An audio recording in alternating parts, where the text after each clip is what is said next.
for those who are joining for the first time, typically I'll record these and I'll split the recording in half. On the front end, we'll record any slides that I have. So today we're going to go through some slides, and once we complete like the brief overview, I'm going to transition into a demo. So normally that's where I'll cut the recording at that point. So that way, if you're just interested in watching the demo later, you'll be able to do that on YouTube. And or if you just want to look at the introduction portion of it, you can do that as well. I also make the slides, and I'll put like a link to any repositories that I use in these meetups on the Meetup site. So if you join from the Meetup site, if you go back to the same event from today, it'll change from a current event to a past event on the Meetup site for the Ansible for Networking meetup. And what you'll see is in the comment section, I'll put the links for like the YouTube video, the slides, repos, or any other files or other information that was pertinent to this particular meetup. You'll be able to go back and get that from there. And then on the YouTube channel for Ansible for Networking, I'll also put links to the same things there too, so you can access them from either way. So, so having said that, also just a brief introduction for those that are new. I'm Tony Dubio. I'm out of Raleigh, North Carolina, and I work for Red Hat, and I'm focused as a product solutions architect on Ansible, and my primary specialty is network automation. Before coming to Red Hat, I'm a triple CCIE, so I did a lot of like network deployments and also some network pre-sales at Cisco. I was at Cisco for 12 years, and at Cisco I got into automation, and I really liked Ansible, so I came over to Red Hat about 3 years ago, and I've been completely, focused and dedicated to Ansible since then. So that's where I'm at, and let's go ahead and get started. So again, we'll talk a little bit about digital twins. For those who didn't attend the first session, we'll just do a quick recap and level set there. And then I do have some links to all of the tools that I'm using that I made available in this slide deck. And again, I'll make this slide deck available afterwards, so you'll have all these same links. And probably the most important piece today is the demonstration. So in the demonstration, I'm going to show you how things work in terms of the Ansible automation platform interacting with these other components that are creating this digital twin environment. And then with the remaining time, I'll double click into how the things work under the hood.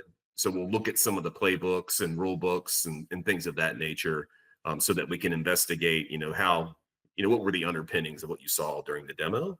And feel free to ask questions. Sometimes I may not notice your hand raised, so if you do that and I don't catch it on this meeting site, then just go ahead and unmute yourself and feel free to interrupt, and I'm happy to stop and provide any clarifications as needed. So here to set the stage, what is a digital twin?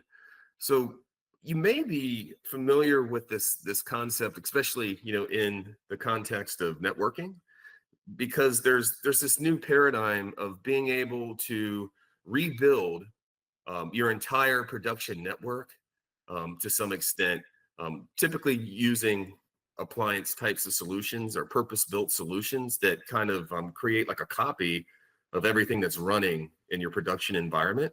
That's not what we're talking about today, but it's good to kind of set the stage to understand like the different categories of digital twins. So in that vein, like in production, obviously that system is going to require a lot of resources, and typically they're delivered as appliances, and they'll integrate into the production environment, and through mathematical models, they'll model like the entire production network. And the value in that is being able to predict things that are breaking, and the analytics that are made available as part of integrating that type of appliance. And by doing so, you're able to really analyze your production environment, but it's not necessarily a solution that's meant for vetting automation, but it's a very important type of a digital twin. And examples of like these types of solutions that that allow for not only finding predictive, finding errors and things like that, but also capacity planning and other aspects of being able to tune your production network infrastructures. An example of it would be something like a forward networks, if you've heard of them before. So that's like purpose-built solution, meant for production, but not really in the context of what I'm talking about today. I sort of meet in the middle here, but actually how we're delivering it is, shifting to the right here. You can see that this is where we are. So we're talking about a virtual lab plus automation, sort of that in between production and test dev and staging environments. And that's where typically it's recommended that you should use physical hardware and software that closely resembles your production environment. And where they kind of meet together as well is if you had an appliance-based solution, a lot of times they'll have a feature where it can ingest those production configurations and make them available for other tools that typically you could run in your physical lab, right? So that could be Ansible or it could be something else. But the idea here is that in staging, whether you're rebuilding an issue that happened in production, which is a common use case, or if you're just vetting out, various configurations that you want to test how it impacts the environment, then it's, highly recommended that that environment should be similar to what you're running in production. So that's what staging is all about, right? So what we're talking about is more test dev. And in this case, it's all about network simulations that allow us to easily create topologies and environments. So I'm using containerlab mainly because of the value of using containers. And I'll double click more into that as we go into the next slide and into the demo. But there's other options out there that you're probably more familiar with, or may not really think of them as building a digital twin, but maybe more from like a training for certifications and that type of use case. Like some examples could be like EVNG or GNS3 or like Cisco modeling labs, where those tools do provide you with the ability of creating a topology, not only configuring virtual devices, but also having access to a data plane so that you can test an environment to see if traffic is actually working, if routing is working. Those types of features and functions and protocols, you can test them in those environments. But the caveat is that typically those data planes are very limited. So if you really wanted to test your environment in terms of stress testing and performance testing, then that's where the staging type of lab with the actual real physical lab would be a better solution for that. But for me, and what I'm talking about today is I'm solving a very specific issue that I have directly with trying to help customers, in that a digital twin provides a very useful way, an easy way to create an environment where I can create an environment that is an exact mirror of a customer or somebody that I'm trying to work with, or in your organization as a subject matter expert, if you want to help others learn how to develop their own automation content.